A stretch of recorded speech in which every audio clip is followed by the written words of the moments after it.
We're gonna one take this bad boy. All right, welcome.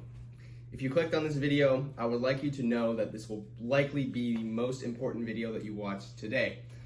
The reason I say this is in this video, I'm going to be going over and relaying a concept that was single-handedly the most important thing that I learned throughout my entire time in the public education system. And ironically enough, it wasn't even part of the curriculum. Now, I've been making this video for the last few days, and unfortunately, I haven't memorized the entire content that I will be talking about, as it is a lot, and there are a lot of things that I would like to be very specific with what I am saying.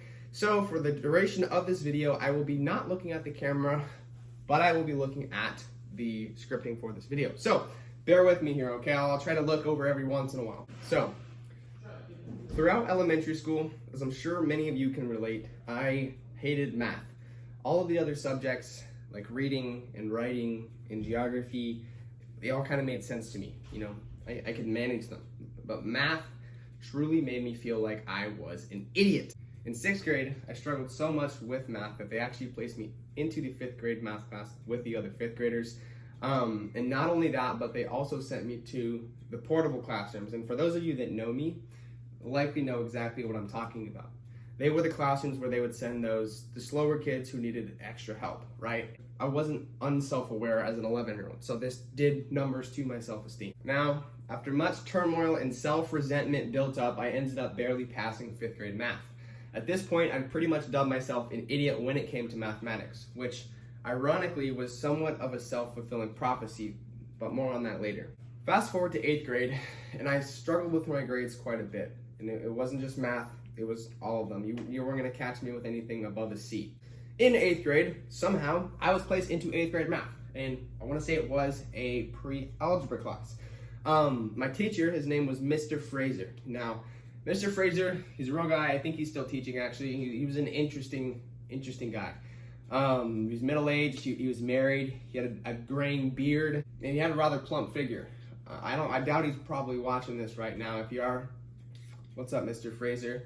But I always thought that for whatever reason, he kind of resembled like a pear, just like the shape. He just looked like a pear. I mean, maybe bro was just caked up, but who doesn't like pears? Regardless, as I was saying, Mr. Fraser was a cool dude. He always had a really positive attitude when he was teaching, and he was genuinely a cool guy to talk to. One day, class began, and he said something along the lines of, "Boys and girls, today we are not going to be doing anything math related." Now, obviously, this piqued my interest. Throughout that 45-minute class period, Mr. Fraser explained this concept to me and to the rest of my classmates pretty in-depth. And looking back, I can confidently say now that this 45-minute bout of learning was the most influential throughout my entire 12 years of formal education. This concept has changed my life for the better, and as I continue to internalize it, learn more about it, and how to apply it to my life, it becomes more and more useful. All right. Now, I'm sure you're probably thinking, okay, get to it. What is this magical concept, Kyle? Well, in this video, I'm going to be going over the fundamental differences between a growth mindset and a fixed mindset, as well as some helpful tools for applying it to your life. Before I dive in, I would like to give credit where credit is due, and I'll be quick, okay? Most of this content that I'm going to relay with you today is not stuff that I came up with, right? I had to gather it from research from the professionals in their respective fields. And the main people that I gathered this content from, and firstly, Carol Dweck, she is the pioneer of growth mindset, and she is the professor of psychology at the University of Stanford. She also has a really good book on growth mindset. It's called Mindset, The New Psychology of Success. I read it, and it's fantastic. I would recommend it to anybody that's interested in this topic. Most of the content that I got from this video was actually from an Andrew Huberman episode on this topic of growth mindset, which I will leave in the video description. And I'll also be quoting Jordan Peterson a couple times, at least from his book, 12 Rules for Life, which I'll delve into a little bit more as we go. All right. I'm not trying to blue balls anymore, so let's just get right into the meat and potatoes. Growth and fixed mindset are two different trains of thought regarding how our brains work in relation to our traits, abilities, and potential for growth and adaptation. Growth mindset follows the idea that if one engages in an effort, that they can get better at things. Fixed mindset, on the other hand, follows the idea that if one is not performing well, it must be because they simply cannot perform well. In other words, they simply do not have the capacity or ability to perform well. To begin, there are a few key concepts and definitions that I think are important to understand when we are speaking on the topic of growth mindset. The first thing we ought to define is a mindset. It may sound simple, but what is a mindset? You might be thinking to yourself, well, it's a mindset, right? It's how we look at the world. It's like a perception. We can have good mindsets, you can have bad mindsets, but it goes a lot deeper than that. As defined by Dr. Aaliyah Crum from the University of Stanford, a mindset is a mental frame or lens that selectively organizes and encodes information. And the key word there is organizes information, right? Because with all of the information we are constantly being bombarded with in this technological era that we live in, mindsets allow us to simplify and understand our world in a way that is helpful and profitable for the realization of our aims and ambitions. Growth mindset follows the idea that our traits and abilities are not fixed, but that they are malleable and subject to change. The core of growth mindset and the idea that our brains are highly subject to change and adaptation stems from the neurobiological process most of you are probably familiar with, right? That is neuroplasticity. Neuroplasticity can be defined as the brain's ability to change and adapt in response to experience. Following that train of thought, a growth mindset indicates that our traits and abilities are things we must cultivate and develop through the process of learning. The second thing I would like to define is a mental narrative. As Jordan Peterson points out in his book, 12 Rules for Life, pause, fantastic book. Aside from the Bible and a few other books, this has been one of my favorite books that I've ever read. I'm currently on my third way through it. Great book, right? A lot of really useful concepts for life, hence the title. Anyway, as Jordan Peterson points out in this book, our lives can be accurately understood as akin to a story or a drama. The way we make sense of the world is through language and communication. This is why we're able to resonate and become so easily engrossed in the narratives and the stories we find in books and movies and TV shows. We have the ability to resonate with, understand, and connect with the characters as well as the storyline itself because mental narratives are how we organize our own lives. In essence, mental narratives are the stories we tell ourselves about ourselves in relation to every aspect of our lives, from the way that we view our present reality to our abilities and our circumstances and our relationships. The point here is that what we believe about ourselves and the world we live in has a profound impact on the way that we live our lives. Most people are moving throughout their lives without a lot of careful thought about the mental narratives that they carry. As we move forward, these are the three main definitions that I would like you to understand. There's neuroplasticity, the brain's ability to change and adapt in response to experience. There's a mindset, which is a mental frame or lens that selectively organizes and encodes information. And lastly, there is a mental narrative, which is the story that we tell ourselves about ourselves in relation to our reality and our experiences.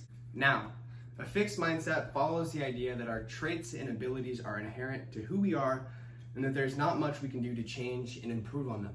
Those with a fixed mindset generally believe that we're born into the world with virtually empty brains and that the role of school and education is to reveal our level of intelligence, which itself is innate and unchangeable. And this is a quote from the book Mindset, The New Psychology of Success by Dr. Carol Dweck, and it says, people with a fixed mindset expect ability to occur before any learning takes place.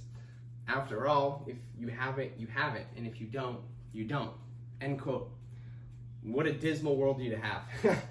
There was actually a survey conducted in 1996 where parents were asked, to what extent do you believe that intelligence is fixed? And 85% actually responded that they believed intelligence was firmly fixed. And what's interesting is that by nature, we tend towards this way of thinking. Dr. Peterson actually points this out in his book, stating, we often label ourselves as either a success or a failure.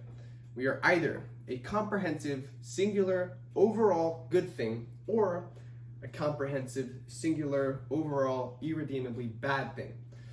These terms are not binary, however, and they can be more accurately conceptualized as continuums and things that we can make improvements on. When we have a fixed mindset, we have a tendency to associate our traits and abilities with our identity. In other words, it's who I am. Dr. Andrew Huberman gives a great example of how our mental narratives might shift depending on which mindset we adopt. And here it is. If I'm someone who seems to memorize and internalize information easily, I might say, I have a great memory, or I'm really good at learning. These statements are in fact fixed labels of identity, whereas someone who has a growth mindset might say something along the lines of, I tend to spend a lot of time with information in different forms. I listen to it, I read it, I write it down, I highlight it, I put it up on a whiteboard. I tell myself that information again in my head, I think about it in different contexts, and I explain it to other people. The reason I have digested and internalized so much information is not because I have a great memory. It's because I engage in certain actions and behaviors and processes to build up that memory. Notice that rather than using fixed labels of identity, someone with a growth mindset attributes their skills and abilities not to their own inherent superiority, but rather the effort and action verbs which they engaged in order to develop those skills and abilities. One of the problems with a fixed mindset is the unwillingness to fail, and I resonate with this deeply. The problem with this mindset is that if you refuse to be a fool, learning something new proves to be impossible. The reality is that our abilities are not fixed. They are highly subject to growth and development through the process of learning and neuroplasticity. Growth mindset allows us to look past our limiting beliefs and help us to take stock of our potential for growth and improvement. The process of learning and neuroplasticity is something that requires action on the behalf of the individual, right? It's not something that's going to happen by itself. The verbs and actions and effort processes that lead to growth include things like practicing a lot, many repetitions, analyzing why you didn't get something right, and correcting those errors and trying again. Something that's also important for us to understand is how different types of praise and feedback affect our mindsets and our performance. So, by nature, we are creatures motivated by reward. And one of the rewards we seek most fervently, especially in childhood and adolescence, is social validation and acceptance. We like to fit in. The way that our parents, teachers, and peers react to our behaviors is a pretty good indicator on whether or not those actions ought to be discontinued or continued. If a toddler has a tendency to hit his friends, he will not have friends for very long because children do not like to be hit. I think you get the point. The theme here is that we tend to learn which behaviors are adaptive and which behaviors are maladaptive based on the feedback that we get from our peers. An important paper published by Dweck on this topic was published in 1998 and was entitled Praise for Intelligence Can Undermine Children's Performance and Motivation. The title pretty much says it all, but it seems pretty counterintuitive, right? I would have thought that if someone was performing well at something and you applaud them for it and you say, wow, you're doing so well, you're so smart, you're so talented, that it would reinforce their self-confidence and bolster their motivation to improve, right? You know, if I'm that kid, I'm probably thinking, not only am I engaging in this activity, but I'm also getting positive feedback from people whose opinion I value and care about. Wouldn't that serve to elevate performance? One would think. But what's interesting is that this simply is not the case. In fact, the evidence points in the other direction, that this kind of praise and feedback can be destructive to future motivation and performance. In the way that this study was conducted, they essentially measured how different types of feedback affected children's motivation and intellectual performance. And here's how it was set up. They had 3 control groups of children and put them all through 2 rounds of various problem sets of different kinds. Now, keep in mind, each group of children were given the same problem sets. The first group was more of a control group, and they did not receive any feedback of any kind throughout the entire experiment. And in the other 2 groups, they gave them 2 different types of feedback to see how it would affect their motivation and performance. The feedback that they gave to the first group was attached to identity labels and was dubbed intelligence feedback. This type of feedback might be something along the lines of, you're so smart, or you're so good at learning, you're so talented. The second group received feedback which was called effort feedback. This type of feedback is more attached to verbs and actions as opposed to labels of identity. An example of effort feedback might be something along the lines of, wow, you tried really hard on that problem. It was great the way that you persisted in that even when you got the wrong answer, you tried to figure out where you went wrong and how to correct your mistake. So, intelligence feedback is tied to labels of identity, whereas effort feedback is tied to verbs, actions, choices, behavioral and cognitive choices that children made in an effort to get better. The goal of this study was to see how different types of praise and feedback affected children's intellectual performance. And what they found is quite striking. The first finding was that the children who received effort feedback, when they were faced with problem sets that were either easy or hard, they tended towards the more challenging and difficult problems. Whereas those that were given intelligence feedback tended to pick the easier problems of the two. Now, this makes sense because both groups were motivated by praise and positive reinforcement. The difference is that the kids who received effort feedback were seeking the reward, which they learned they would get from things like trying hard and challenging themselves. Whereas the kids that received intelligence feedback learned that they would only receive praise when they performed well. So they acted in a manner in which they could best preserve and maintain their high performance, and understandably so. Keep in mind, in this experiment, these children were given 2 different rounds of problem sets. And in the first round, none of the kids received any kind of feedback. And in this round, all of the children performed pretty much the same. You know, they got some of the answers right, they got some of the answers wrong, as can be expected. But the key finding of the study lies in the raw performance outcomes and differences of the second round of problem sets after various forms of feedback were given. The group that did not receive any feedback performed more or less the same than they did the first time. The kids that were in the intelligence praise group, their performance actually went down significantly. And the kids that were in the effort praise group, their performance increased significantly. And the reason for this is that when your identity is attached to your sense of ability to engage in ongoing effort, especially when you receive signals that you're getting things wrong or not performing well, that is what is tied to elevated performance. What this study tells us is that without a doubt, rewarding oneself for effort is the best way to improve performance. Once again, rewarding oneself for effort is the best way to improve one's performance. Rewarding oneself based on fixed identity labels, all that standing in the mirror and shouting affirmation stuff, actually serves to undermine performance. This raises the very important question of why? Why is it that effort praise leads to better performance, whereas intelligence praise leads to diminished performance? The answer actually lies in how people respond to errors and how they respond to feedback that they did not want. It's been shown in a multitude of brain imaging studies that how one responds to an error and the information that they got something wrong is actually dependent on the mindset that they have. One study in particular is covered in a scientific paper entitled "Why Do Beliefs About Intelligence Influence Learning and Success? A Social Cognitive Neuroscience Model." In this study, they've basically looked at the neural activity in individuals with both fixed and growth mindsets when they were presented with the information that they made an error, in order to see how their brains reacted differently, if at all. What was interesting is that the two groups of people showed differences not only in the amount of neural activity that occurred, but also in the location of the brain where it happened. And this is very important to note. Those with a fixed mindset showed a more drastic increase in neural activity, and that increase in neural activity occurred in something called the ACC, otherwise known as the anterior cingulate cortex. Now, the anterior cingulate cortex is primarily responsible for feelings and emotions. And the individuals with the growth mindset showed greater activity in the DACC, or the dorsal anterior cingulate cortex. This is simply, dorsal just means top, so it's the top of the anterior cingulate cortex. Now, this area of the brain, the primary function is for cognition and logical thinking. What this study shows is that individuals who hold a fixed mindset have a greater emotional response to errors and mistakes. The internal dialogue of someone with a fixed mindset when they're faced with an error might be something along the lines of, I got the wrong answer. Man, I really thought that I had it right. Am I really as smart as I thought I was? The underlying idea here is that when we attach performance labels to things that we are good at, we tend to form an identity around those skill sets or attributes.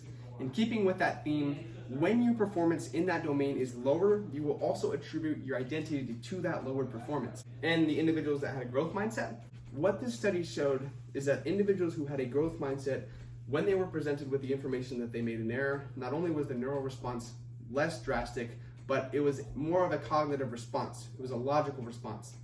The internal dialogue of someone with a growth mindset when they're faced with a mistake might be something more along the lines of, wait, okay, I got this answer wrong. Well then, what was the correct answer and where did I go wrong in my thinking? Rather than becoming defeated by the information that they made an error, Individuals with a growth mindset have a tendency to remain solution-oriented and allow their error to enhance their knowledge and intelligence rather than define it. With that being said, when you encounter setbacks and failures, try to focus and figure out why you did not get the results that you wanted, rather than dwell on the emotional feelings that are invoked by that outcome. Building a practice and capacity of focusing on the errors one makes from a cognitive standpoint and really trying to understand what actions and behaviors led to those errors is the cornerstone of building a growth mindset. Another key concept to understanding and adopting a growth mindset is how we frame and think about stress. The stress response is a universal experience anytime we're faced with a scenario that has the possibility for a negative outcome, and especially when it's a situation or scenario that is new to us, something that is foreign. An important paper on this topic was titled Rethinking Stress, the Role of Mindsets in Determining the Stress Response. And all that this paper did was it looked at how our understanding of stress impacts the stress response that we experience. And the way that this study was conducted, they had two control groups. In the first group, they showed study participants a short tutorial informing the viewer about some of the negative effects that stress can have on learning and performance. And in the second group, they showed them a tutorial explaining the performance-enhancing effects that the stress response can have. They then placed these individuals into stressful situations and environments to see how their stress response differed, if at all. And what they found is that the individuals who were taught about the performance-diminishing aspects of stress experienced more of those aspects, right? They had a more negative response to the stress experience. And on the contrary, those who were taught about the performance-enhancing aspects that stress can have experienced more of those effects. The key takeaway from this study is that how and what we think about stress impacts how we respond to it. Now, inherently, the stress response is neither good nor bad. In fact, Huberman actually advises that a good philosophy for stress is that stress is fantastic for us, except for when it interferes with our sleep.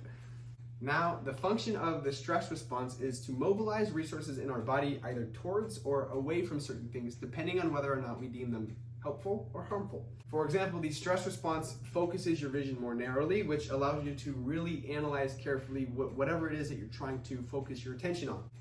The implication of the findings in the study is that how we view stress and when we can have a stress is enhancing mindset allows us to utilize the stress response as a tool rather than an obstacle for growth. And in speaking on this topic, Huberman said, quote, "When you are developing a stress is enhancing mindset, you are not only going to become more comfortable under conditions of stress, but you're also developing the perfect tool to plug into the process of building up your growth mindset in a way that allows both mindsets to synergize and dramatically improve performance in the short term and in the long term." A great example of this is one of the world's top calculus professors says something to his students on the first day of class. And he says this to all his students. He says, "Everyone in this class is going to struggle, no matter who you are. Questions are going to be flying at you that you cannot answer. And when that happens, you're going to experience stress. If you do not understand that stress, you'll think that it means, oh no, I don't belong here. But in fact, that stress is an indicator that your understanding is deepening. It is not a sign that you are not learning. It is a sign that you are learning." So all these negative experiences that we associate with stress and learning, the frustration, the agitation, the feelings that invoke the idea that maybe we're not capable of getting better, well, it's actually the opposite. All of these experiences that are so reflexively felt when we look at our diminished performance as we're trying to learn is actually the trigger for learning itself. In this video, we've gone over a lot of really important topics for growth and learning and the principles that go into success regardless of domain. And in closing, I would like to highlight a few concepts and ideas that I think are important to take away. Mindsets are indeed powerful. They can and do have a real effect on whether or not we will succeed regardless of domain. Understand that you have much more potential than you realize. Have some humility and accept your incompetence willingly. But do not underestimate your ability to change. The biggest obstacle between stagnation and growth are the lies that we lead ourselves to believe about our own limitations. Recall the importance of the mental narratives that you carry and the labels of identity you assign yourself. Life is like a story or a drama, and in that story, you have a lot more influence than you realize. Pick up your pen, so to speak. Take some initiative and write your story accordingly. Reframe how you interpret challenge and hardship. The stress response can serve to help you or harm you depending on the way that you look at it. To quote Peterson again, your nervous system responds in an entirely different manner when you face the demands of life voluntarily. You respond to a challenge instead of bracing for a catastrophe. You see the gold that the dragon hoards instead of shrinking in terror from the all too real fact of the dragon. Do not fall into the trap of associating your performance with your identity, regardless of whether that performance is good or bad.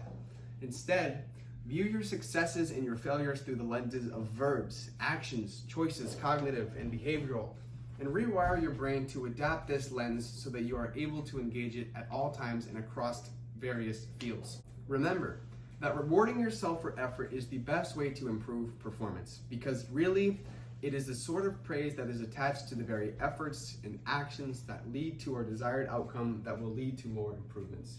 Do not be anxious for the outcome. This is of no use and will only hurt you. Focus on your inputs, trust the process, and understand that hard work plus consistency over time will lead to progress and eventually mastery with the right network. You must be consistent, however, and in this pursuit, routine will become your best friend. Do not be afraid to make mistakes, but remember that failures and setbacks are only opportunities for learning and are necessary steps in the path towards growth and mastery. Persistence is powerful, and you truly cannot fail if you do not quit. When assessing the mistakes that you will inevitably make, do not wallow in solitude, for that won't get you far. You do not need to reinvent the wheel to succeed, and you can learn from others' mistakes. Networks and relationships are powerful, so surround yourself with individuals you wish to emulate. Ask for guidance, seek mentorship, accountability, and ask for honest criticism. And when it is given, swallow your pride and listen. When you inevitably encounter setbacks, do not dwell on the emotion it evokes, for where will that get you? Rather, become solution-oriented. Make it a practice to ask yourself how the error occurred, what can be gained from it, and how it can be corrected in the future. Again, this will take time to internalize, and something that I am really working on trying to internalize, hence why I'm making this video. Lastly, do not forget that difficulty, struggle, and frustration when you are learning something are not signs that you've reached your limits. They're signs that you are expanding your limits. After all, you cannot grow unless you are stretched and uncomfortable. Alright, well, I hope this video is of use to whoever watches it. I think that there's a lot of important principles that are in it, and I really just wanted to make it to, one, share with people this concept that has been so powerful to me, and also to help internalize the principles within myself, because I fail every day, and that's part of learning. This video is definitely hands down the most work I've ever put into a video that I've made, and so I'm happy to just start putting out a little bit more higher quality production content, regardless of the video quality and the audio quality. I want to put out good content, and I think that if I can do that, then it will help me to grow, because I do want to do content creation. So that's gonna be it for today's video, everybody. Thanks for watching. Like, comment, share with your friends if this video was valuable to you, and yeah, I'll see you next week.